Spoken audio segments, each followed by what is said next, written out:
नौशहरो फिरोजपुर सां सब्जी मंडी में जवाबदार गोलियूं हणी 25 साला नौजवान वकार अली मशहूरीअ खे क़तल करे छॾियो आहे। उन हवाले सां वधीक तफ़सील ॿुधाए रहियो आहे राजा रईस सोलंकी। जी राजा रईस, छा तफ़सील आहिनि आगाह कजो।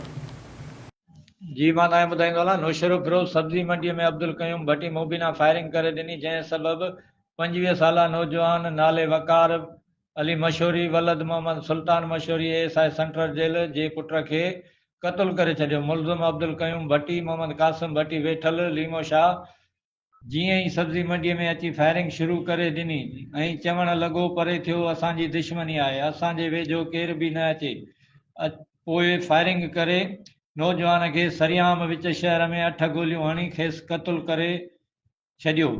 वधीक संदसि लाश सब्जी मंडीअ जे मज़दूरनि सिविल अस्पताल पहुचायो, जिथे पोस्टमार्टम कयो वियो। रिपोर्ट में ॼाणायो वियो त फोत थी वियल अहिड़ो ओचितो वाक़ियो पेश थियण करे शहर में ख़ौफ़ छायल आहे। संदसि वारसनि खे इतला मिलण ते खेनि बेहोशीअ जा दौरा।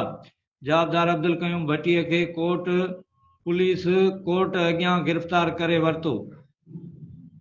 नौशहरो फिरोज क़त्ल जो कारण जेल में क़ैद थियल अब्दुल क़यूम भट्टीअ जो भाउ ते सुल्तान मशहूरीअ पारां रोज़ जेल में तशद्दुद ॿुधायो वञे थो।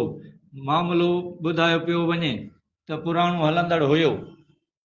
ज़रूरी कार्रवाइनि बैदि फोतीअ जो मढ़ वारसनि हवाले कयो वियो।